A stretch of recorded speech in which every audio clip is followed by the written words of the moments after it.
muerto por defender esta tierra injustamente.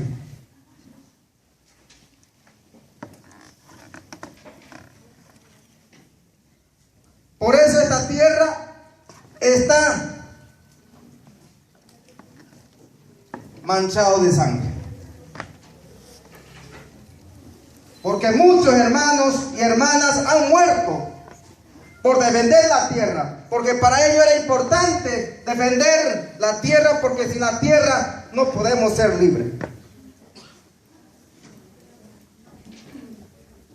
Pero también esta tierra está contaminado con aceite, con petróleo, con gas. Porque en Bolivia cada día se explotan los recursos naturales y está en los territorios guaraní. En Mato Grosso del Sur, hace 259 años que va a cumplir la muerte de Cepe Tiarayú. Una comunidad de más de 1500 hermanos han muerto por manos de los hacendados.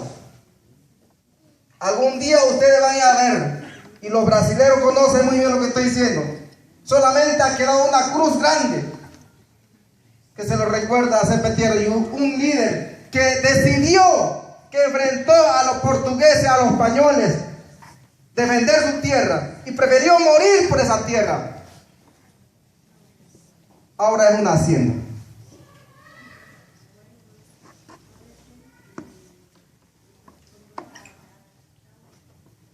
$400 años después de la colonización. Resistencia por la tierra.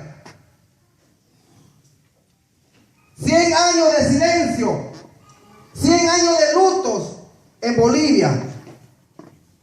Porque era prohibido hablar. Y prohibido ser guaraní, porque los ganaderos, los terratenientes, hacendados iban matando a los guaraníes en la región del Chaco de Bolivia. Muchas autoridades han muerto. Muchas comunidades han sido convertidas en hacienda. Y yo quiero decirle, hermano, había 3 tipos de guaraní en Bolivia. Siempre hemos dicho que los guaraníes siempre han sido yambaes, libres. Querían la libertad, querían el territorio, porque justamente es eso lo que no puede hacer libre.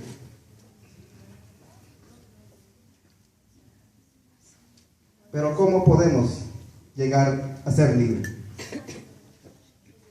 Hubo 3 tipos de guaraní. Uno que se enfrentó a defender la tierra con su propia vida, hombres y mujeres.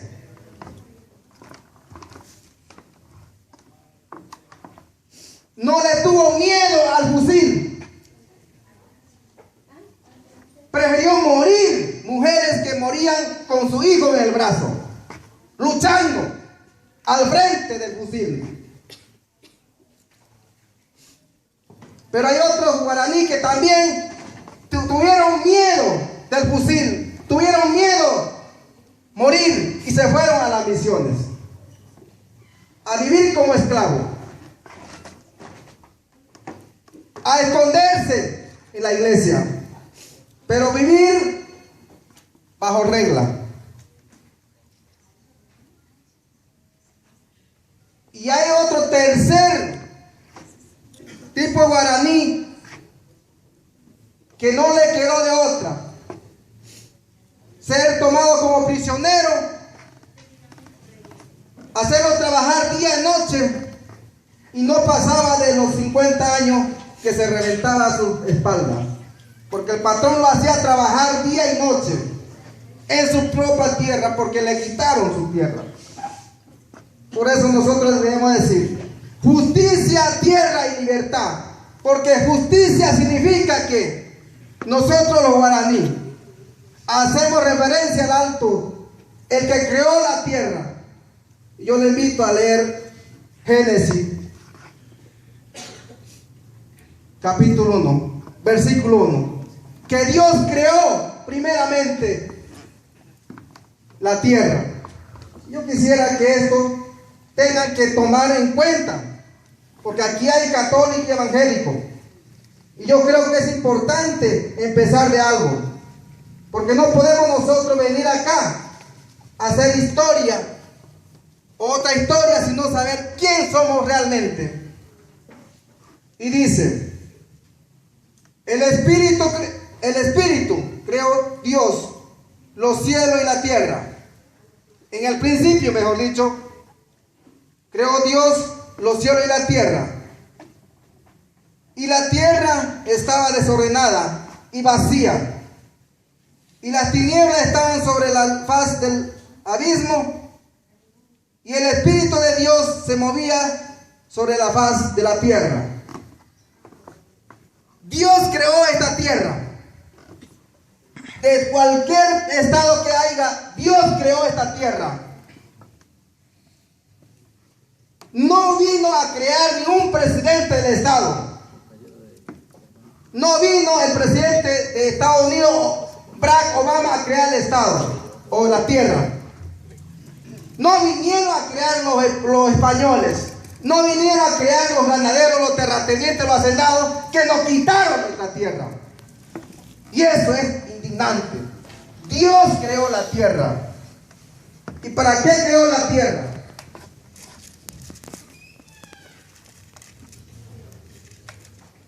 En el versículo 27 dice: y creó Dios al hombre a su imagen de Dios, y lo creó varón. Y lo bendijo, y le dijo: fructificad y multiplicaos, llenad la tierra, y sojuzgadla, y señoread en los peces del mar, en las aves de los cielos, y todas las bestias que se mueven sobre la tierra. Le está diciendo al primer hombre de que tiene que fructificarse, tiene que henchir la tierra, tiene que llenar la tierra, y también tiene que cuidar la tierra y todos los seres vivientes que están en la tierra. No le está diciendo que venga a explotar la tierra.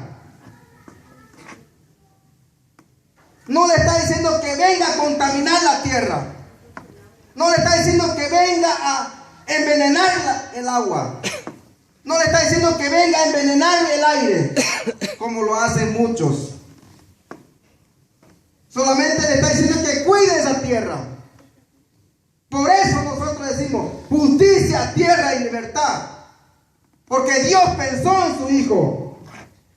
Y yo quiero tomar la palabra de un hermano que es de Chuquisaca, de Ingrid, y aquí los hermanos lo conocen muy bien. En 2008,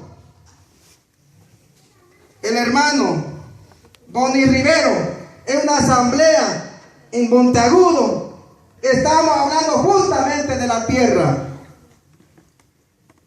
Porque ellos, en la provincia Hernando Siles, Luis Calvo, de Chuquisaca, Ocono de Tarija, muchos han quedado esclavos después de la guerra de Chaco. Y él decía, y se puso de rodillas y pedía, y decía: ¿cómo puedo hacer para ir al cielo? Para estar con Dios y decirle y preguntarle: Señor, quiero hacer una pregunta. ¿Será que nosotros los guaraníes hemos venido a esta tierra para ser pobres? ¿Será que aquí en la tierra hemos venido para que nos quiten nuestra tierra?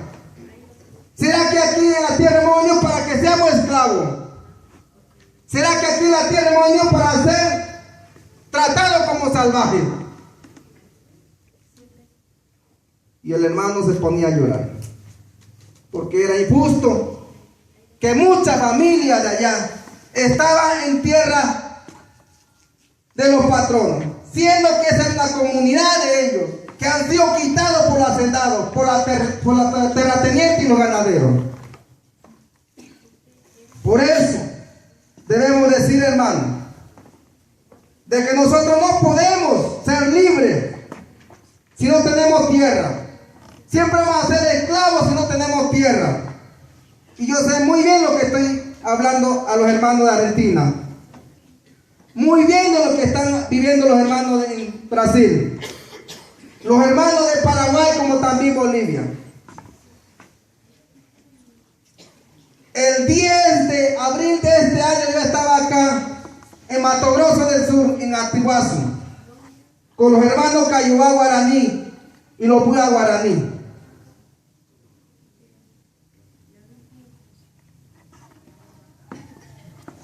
Yo no creía, pareciera ser una película de terror. Decían que en Brasil, hasta este momento, los grandes hacendados están matando a nuestros hermanos de diferentes formas. Habíamos más de 3.000 hermanos en el Atiguazú. Había 35 familias que habían sido despojados de su tierra ancestral. Y como estábamos hartos, nosotros hemos salido a las 4 de la mañana, a 2 horas de camino hemos llegado a la tierra de lo que fue quitado por el hacendado. A las 6:30 de la mañana escuchamos una avioneta que venía volando. Su tanque lleningo de veneno tóxico. Y cuando comenzó a fumigarnos a nosotros como si fuéramos animales. Y allá los hermanos estaban todavía, tenían choclito, tenían foco, tenían cumanda y todo envenenado. Y como no hay más para comer, los niños todos comían y se enfermaban. Por eso pedimos justicia. Porque no vino Dilma, la presidenta actual de Brasil. No es quien creó esta tierra. Porque esa tierra fueron siempre de nosotros. Es que nos lo quitaron y nosotros queremos que se nos devuelva. No queremos ser nosotros sometidos y ser esclavos. En este momento hay más de 1.500 hermanos líderes guaraní que han muerto a bala, a mano de los pistoleros, a mano de los sicarios.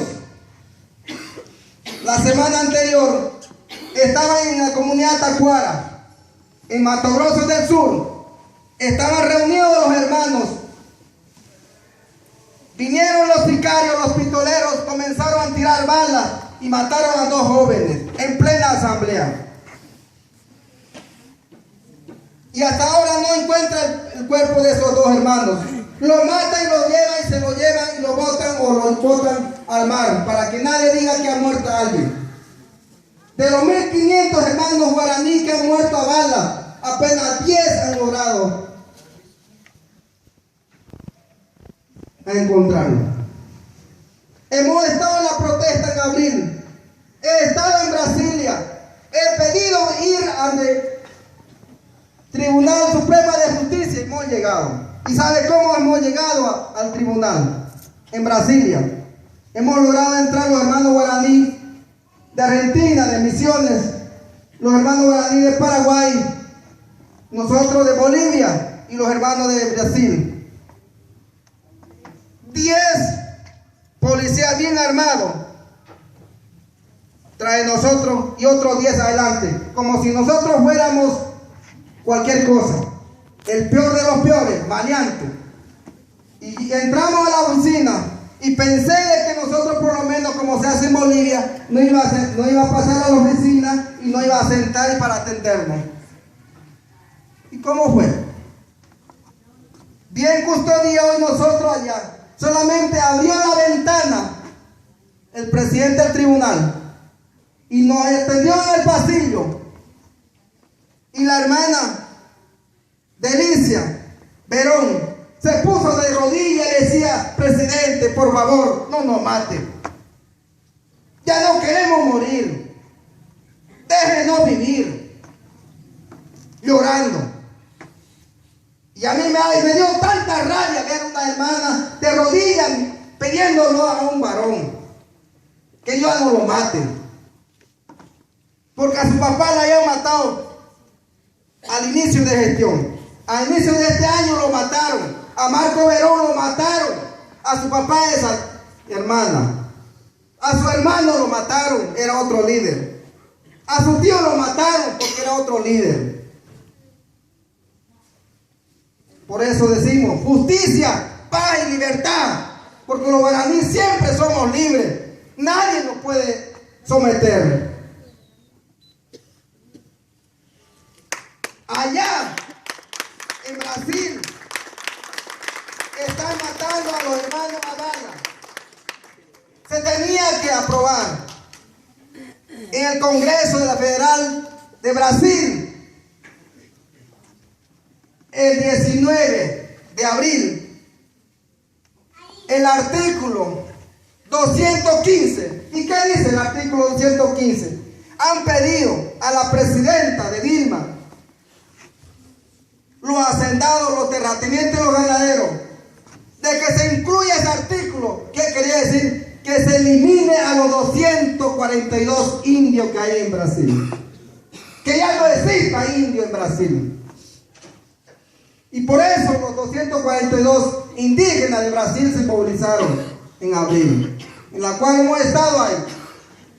Y hemos dicho, si tanto quieren matarnos, que nos maten de una vez.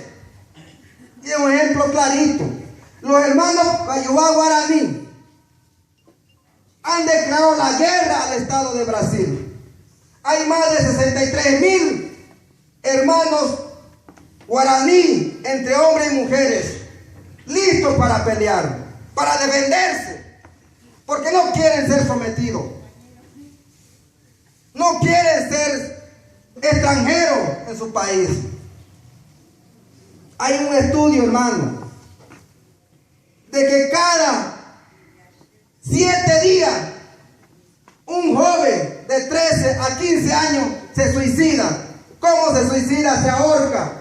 Otros se tiran de un árbol. Otros se cortan la vena.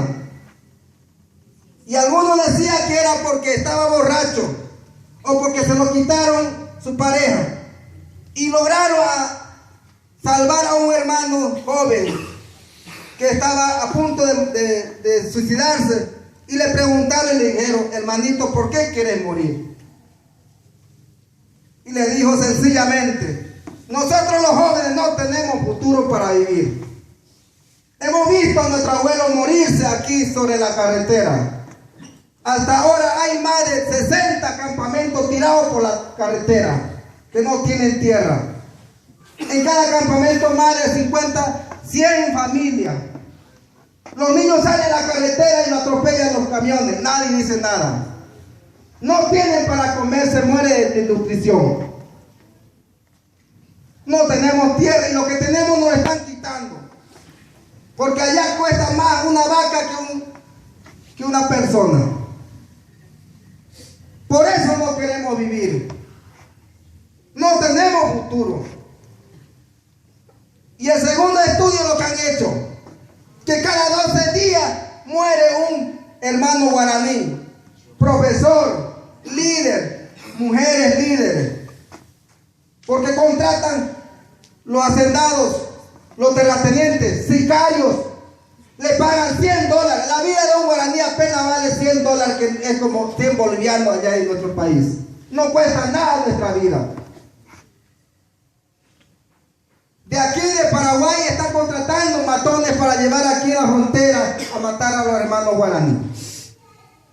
Por eso decimos, justicia, tierra y libertad. El 92,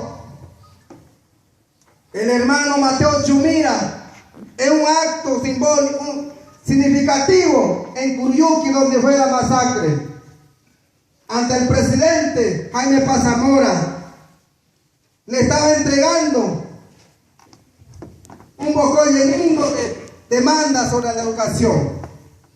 Y él le decía, señor presidente, el fusil no ha vencido. Nosotros no hemos podido hacer nada con palo, con arco y flecha. El fusil no venció. Pero ahora nosotros queremos aprender a leer y a escribir. Con la verdadera revolución, con el lápiz y el papel, con la inteligencia para hablar de igual a igual con ustedes, con los blancos. Y eso es lo que nosotros acabamos de ver. Y son ustedes.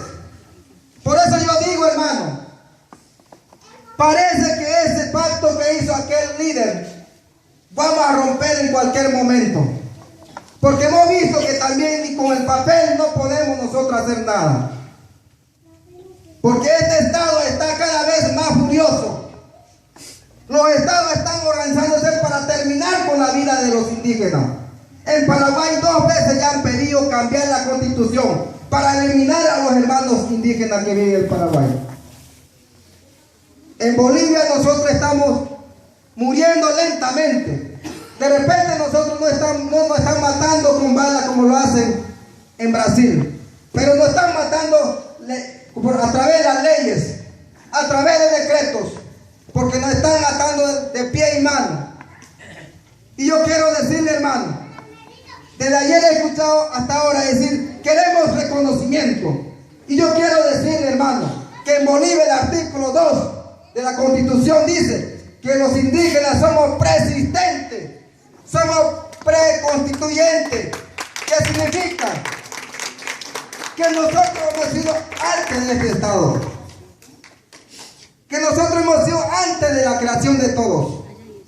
¿Y por qué tenemos que pedir permiso para hablar? ¿Por qué tenemos que pedir autorización para que nosotros vivamos como queremos? Nadie debe pedir permiso para hacer lo que uno es. Eso significa ser libre y yambae. Es formalidades nomás. Esas son formalidades al Estado. Pero nosotros culturalmente somos libres. Y somos antes de la Constitución de Argentina. Somos antes de la Constitución de Paraguay. Somos antes de la Constitución de Brasil. Y somos antes de la Constitución de Bolivia. Por eso dice, somos preexistentes. Precolonial, cuando vinieron a colonizar ya estábamos aquí nosotros. El problema es que nos sacaron de nuestra tierra. En la guerra de Chaco no votaron, y dicen también algunos, porque buscaban así con linterna, de noche, de día, buscaban a un guaraní, si hablaba o no hablaba, y para matarlo. Porque querían acabar con todos los guaraníes. Por eso es que nuestros abuelos vinieron aquí a Paraguay, otro a Brasil, otro a Argentina. Pero nosotros no vamos a acabarnos. Muere uno, nacen 10. Por eso yo le digo, hermanos, quiero decirles otras 3 formas de vida que llevan los hermanos guaraníes en Bolivia. Los hermanos Abas decidieron defenderse con palos y arco y flecha. No querían ser sometidos.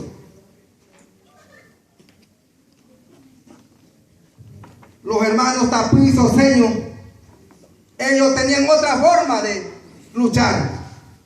El mejor artesano de Bolivia, del pueblo guaraní, son los isoseños. Y esta es una obra de ellos. Lo mejor artesano lo van a encontrar en Isoso. Desde que nace una niñita, su abuela le dice que tiene que tejer de esta manera para que no muera de hambre. Es su primera educación. Pero vamos aquí a Chuquisaca. Los hermanos Simba se organizaron a la cabeza de un líder, Bacuire, que ya no está con nosotros. Nani, que recientemente se fue. Ahora queda el capitán de los hermanos Simba, Guayari. Ellos se organizaron ¿para qué? Muy diferente a los Aba y Cordillera.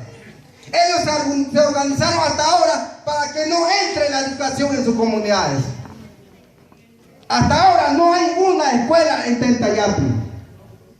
Porque ellos se organizaron y dijeron, no va a entrar la educación. Y era el mensaje del primer Simba.